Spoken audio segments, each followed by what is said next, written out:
This is a story that I've waited 53 years to tell. Several people, including my brother-in-law, a former Army Ranger, have advised me not to tell this story, but I feel compelled to do so. Dwight Eisenhower, a great general and a very wise president, forewarned the American people that they must be prepared to stop corruption and greed within the military-industrial complex. No better warning has been given by any other president. My story is about my brush with that military-industrial complex and the corruption that it hatched from weak men who forgot their oath to the U.S. Constitution when they chose to serve as officers in the United States military. Only through a little bit of luck and fate was I able to make a difference and help prevent the waste of millions of dollars entrusted to its soldiers and officers in its armed forces. This video is dedicated to the 1,183 South Korean soldiers who died in vicious combat trying to interdict the Ho Chi Minh Trail running through Cambodia and Laos in 1972. I helped to return their remains to their loved ones back in South Korea, and it was a privilege to do so. The Undertaker Navigator. Upon graduation from Indiana University, I was commissioned as a second lieutenant in the United States Air Force. My graduation was in June of 1970, and I was committed to navigator flight training in September of that year. Plus, I was engaged to be married at the end of August. My marriage was scheduled just a couple weeks before I was to report for active duty at Mather Air Force Base, adjacent to Rancho Cordova, California. The day after I graduated, I was off to New York City for a week of orientation for my job in the Los Angeles offices of Haskins & Sells, CPAs. After the week in New York, I moved to Los Angeles and started working in that capacity. Within a week, I was assigned to a crew, sounds like the Air Force, resulting in spending most of the summer in Las Vegas doing acquisition audits for Howard Hughes, since he was buying up numerous casinos that summer. Howard was a longtime client of H&S, dating back to his father's business in Houston in the early 20th century. Howard Hughes Sr. began experimenting with a new type of drill bit in 1906. He filed the basic patent for the Sharp Hughes rock bit on November 20th, 1908, which was subsequently granted on August 10th, 1909. This two-cone rotary drill bit, also known as the Rock Eater, was a significant refinement in drilling technology, capable of penetrating hard rock formations 10 times faster than existing bits and playing a crucial role in tapping deep oil fields globally. It is important to note that the Howard Hughes being discussed here is Howard Hughes Sr., the father of the more well-known Howard Hughes Jr. That was a unique experience for me, and I think it would have been for anyone. The summer passed quickly. I'm married, and we spent most of our first year of marriage in Rancho Cordova.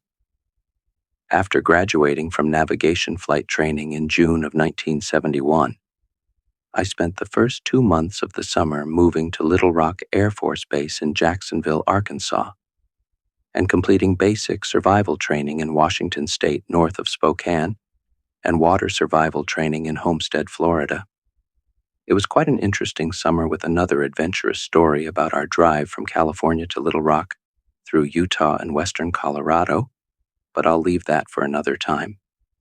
So in August of 1971, I began qualifying as a C-130 worldwide navigator and being qualified in airdrop operations that was standard for almost every navigator that went into C-130s.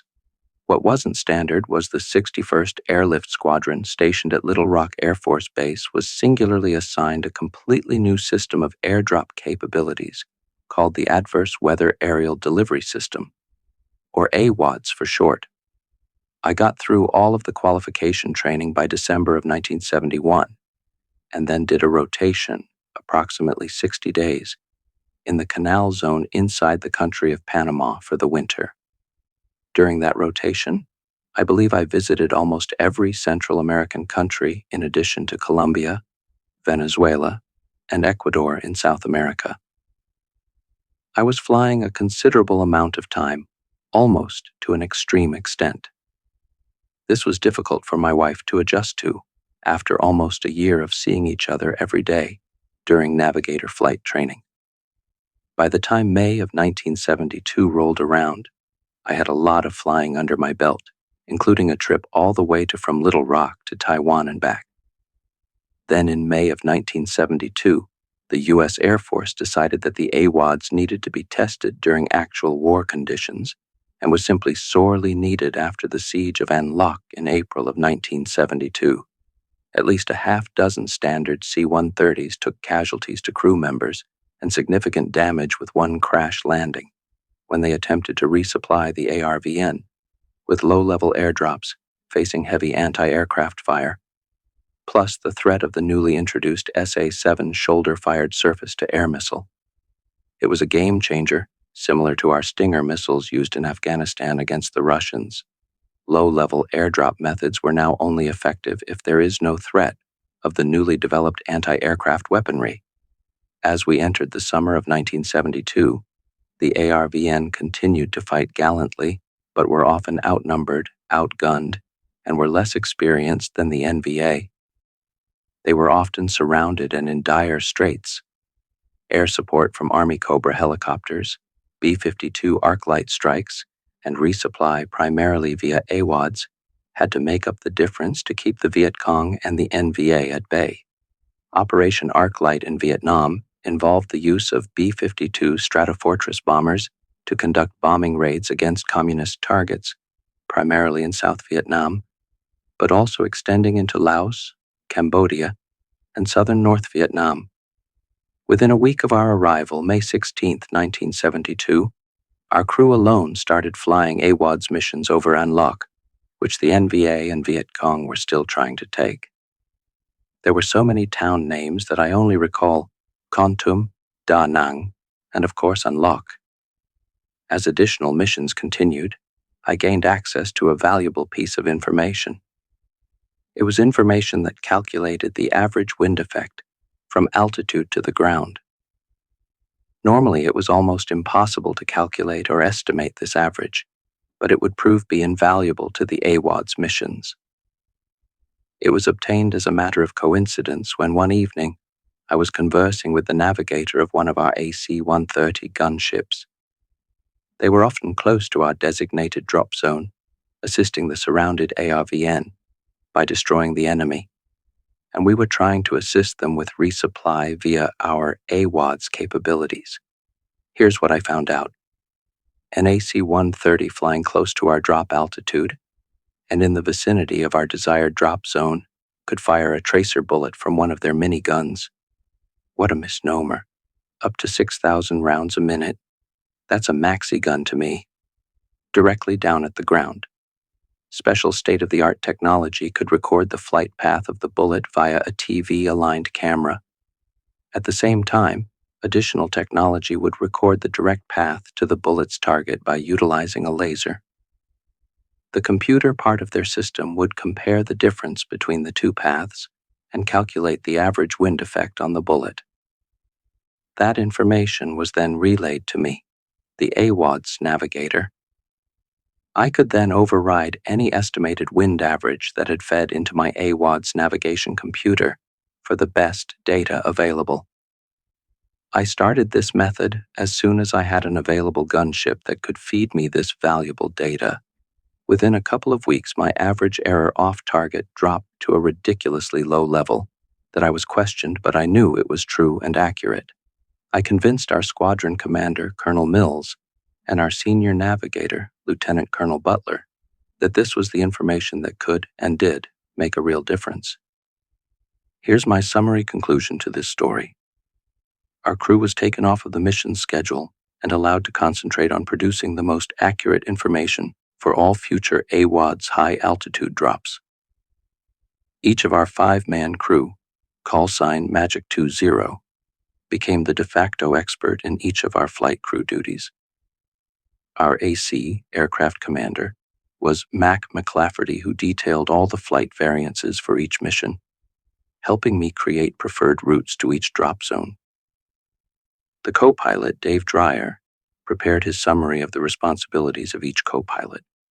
Staff Sergeant Wells was our flight engineer, and covered those responsibilities thoroughly, as did our 22-year-old loadmaster, Airman First Class Paul Longmire, for his duties.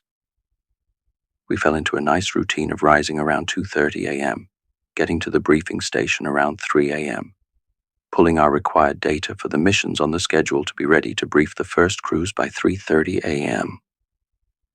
By 4:30, all missions had been briefed, so it was time for a nice big breakfast at the Officers Club for 3 of us and the NCO Club for our 2 enlisted compatriots. We would have preferred to eat together as a crew, but that option simply did not fit our required schedule. For being in a war zone far from home, life was not too bad. However, my personal routine was interrupted by a general's attaché who verified that I was the C-130 Navigator, who had played varsity tennis for Indiana University and won a Big Ten doubles title in 1970. He explained that his general had been encouraged to exercise more to relieve stress, and the general thought it would good to take up his tennis activity again since he had played considerably in his youth. Somehow, this go-getter attaché had found my background, and thus I became his general's coach and hitting partner. It would have been a poor career move to have refused. I had no idea of who the general was because I wasn't even certain initially if he was American or South Vietnamese. Then I met him, and it turned out he was the general in charge of evaluating the use of AWODs and the entire high-altitude airdrop program. I became tied to General Combs' schedule in order to be available for his tennis workouts. It was only a short time after starting the workouts with General Combs that the new atrocious cargo drop system was introduced and was being pushed by the Army Major and Air Force Colonel. Oh, they had a compelling story to tell. They emphasized 2 major advantages and stretched their justification to 3 reasons to adopt the barometric-triggered ballistic cutter system. They claimed it would prove to be far superior to the current honeycomb cardboard system. They were not aware that the current system was proving to highly effective. It had been widely accepted among the AWADS crews of the 61st, especially with our new data source and its implementation that had led to improvement across the board. Here's their pitch for the barometric-triggered ballistic cutter. 1. Their system would eliminate the need for the honeycomb cardboard that is taking up approximately 250 cubic feet of space that could be additional supplies per pallet, or at least reduce the size of the pallet package, resulting in easier handling.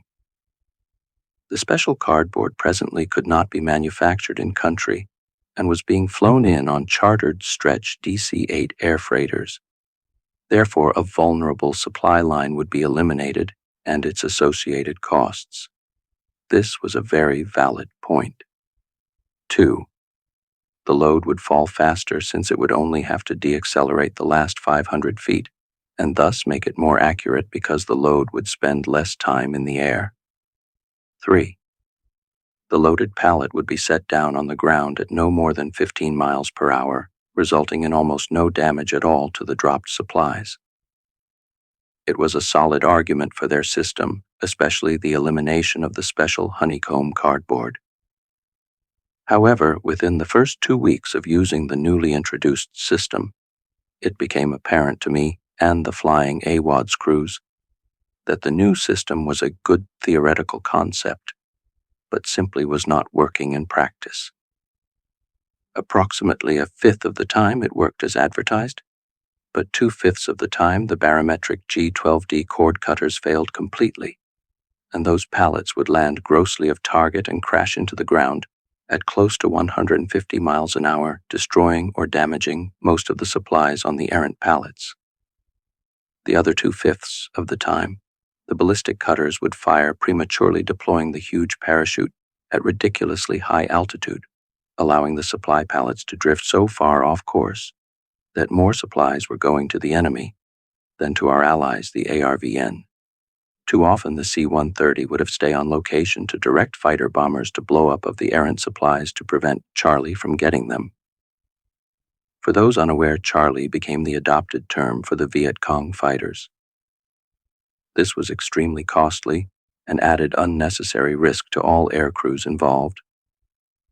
If I had not become directly connected to the general through the tennis lessons, those two culprits would have cost the U.S. taxpayer millions of dollars more than what they did. Through our tennis lessons, the general received the accurate stats on the new system and immediately left for the Pentagon to kill the new system. When the corrupt major and colonel got wind, no pun intended, of how the general got the lowdown on what they were doing, they connived to get our crew only to be assigned to the South Korean body bag recovery mission, the rat bastards. The general could not help us because he had been ordered to stay at the Pentagon to iron out the high-altitude program for a final evaluation. We had been deviously assigned to an off-the-books mission because Congress had cut off funds for any troop deployment into Laos or Cambodia. Since we had to exit our C-130 to recover the body bags, technically our crew, Magic 20, was being deployed in violation of the congressional ruling. In early 1972, the United States military turned to our South Korean allies to assume the interdiction of the Ho Chi Minh Trail, and they suffered many losses. Over 5,000 South Korean troops died while serving in South Vietnam alongside the United States.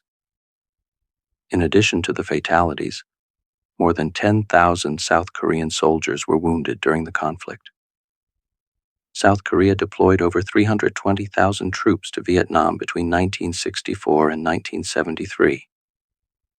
I should have kept a diary. No flight records were ever recorded of our numerous sorties into the two prohibited countries, sometimes as many as 5 or 6 a day into nearby Cambodia.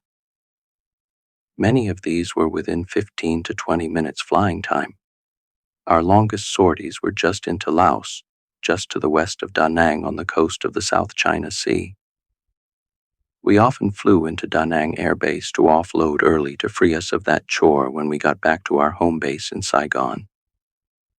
One-way flying time rarely took more than 1 hour and 15 minutes. Having Da Nang available on our Laos runs let us keep our fuel load down to make us as light possible. This was critical for allowing us to land and take off from and on the 7 or 8 extremely short grass airstrips that were necessary to get where the body bags had been consolidated for recovery by our crew. We had to enter those two countries to retrieve the bodies of our fallen comrades from South Korea. Thus, I became the Undertaker Navigator 1,183 body bags later. In early fall, our squadron returned to our home base in Arkansas. Haven proved the value of the adverse weather aerial delivery system. I never saw or heard of the U.S. Army Major or the U.S. Air Force Lieutenant Colonel again, the rat bastards. Magic 20's closest call came near the very end of our 5-week stint of recovering our fallen South Korean comrades' remains. We were at the end of a very long day, on our 4th or 5th sortie, leaving the furthest recovery site just west of Da Nang, barely into Laos. This particular retrieval had been by far our largest single recovery of body bags, 29, of the entire 5-week mission. Just as we had secured the last body bag, the first mortar round hit about 100 yards from our C-130.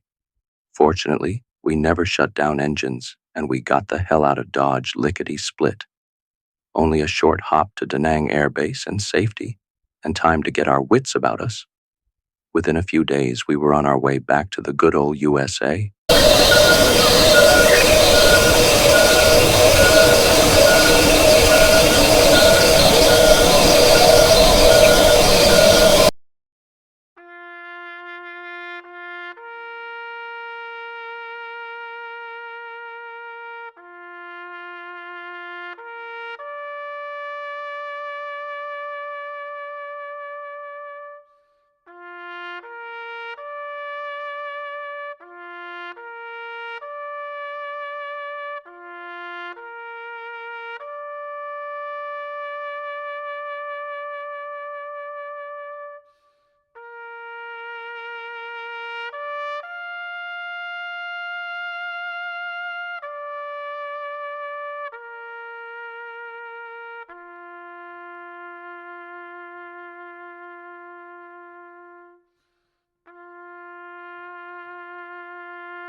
A boy went to war in 1914 and left his bike chained to a tree.